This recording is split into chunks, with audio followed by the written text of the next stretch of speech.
ఇంచింపావు, ఇంచున్నర ఇలా పెంచుకుంటూ ఉండాలి. ఇది ఇంచింపావు వరకు పెరిగింది. సీటుని బట్టి, తొడ లూజుల్ని బట్టి ఈ షేప్ అనేది బయటికి పెంచుకుంటూ ఉండాలి. ఇప్పుడు ఇక్కడ నుంచి దీనికి సమానంగా ఇక్కడికొచ్చింది ఇది. మనం కుట్టాల్సింది ఇక్కడ నుంచి కదా! ఈ రేజింగ్ గూడా ఇటు ఎంత పెంచామో దీనికి తగినంత రేజింగ్ ఇక్కడ కూడా ఇవ్వాలి. ఇటు పెంచకుండా ఇటు పెంచినా ఉపయోగం లేదు. ఇటు పెంచి ఇటు పెంచకపోయినా ఉపయోగం లేదు. ఈ 2 బ్యాలెన్స్‌గా ఉంటేనే ప్యాంట్ చక్కగా కూర్చుంటది. లేకపోతే మీకు సరిగ్గా కూర్చోదు. ఇది చాలా కటింగ్‌లో ముఖ్యమైనదిది. ఇది కనుక్కోవాలి. ఇది బ్యాలెన్స్‌కి సంబంధించింది. ఎనక మనకి సీటు కరెక్ట్ కూర్చోవాలి. సైడ్‌లో కూడా మనకి చక్కగా కూర్చోవాలి. అప్పుడే ప్యాంటు స్ట్రెయిట్‌గా నిలబడి ఉంటది. 2 కాళ్ళకి సమానంగా నిలబడి ఉంటది. కుట్టేటప్పుడు జాయింట్లు కరెక్ట్‌గా కలపాలి. మోకాలు ఘాట్లు కలుపుతూ కుట్టాలి. అప్పుడే ప్యాంట్ మెలితిరగకుండా కూర్చొనుండేది.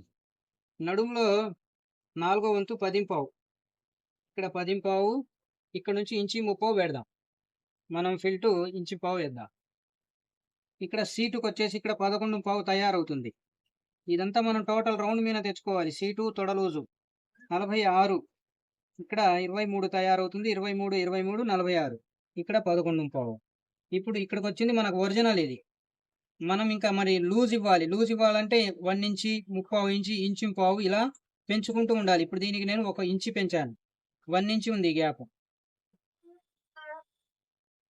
చూడండి ఇది కలిసింది. చక్కగా కలిసింది ఇది. 1 ఇంచి పెంచడం జరిగింది.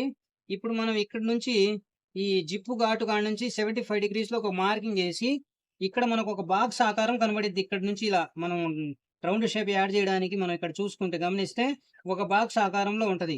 దీన్ని మనం చక్కగా రౌండ్ షేప్‌ని ఒక బ్యాలెన్స్‌గా తగినంత ఒకేసారి గుంట కొట్టకుండా తగినంత షేప్ ఇవ్వాలి. ఈ రౌండ్ షేప్ గనక మీరు ఇంకా గుంట కొడితే లాక్కుంటది. తేల్చేస్తే కూర్చోదు. 2 మైనస్‌లే. అందుకని దీనికి మీడియంగా మనకు తగినంత బ్యాలెన్స్ ఉండాలిది. ఈ బ్యాలెన్స్ అనేది కూడా కంటి చూపుతో మీరు కనుక్కోవాలి. ఇక్కడ 3 అంగుళాలు వదిలేసి కిస్తా రౌండ్ కొలుస్తున్నా. 13 తయారు. మళ్ళీ ఇక్కడ కూడా 13 తయారు కొలుస్తున్నా.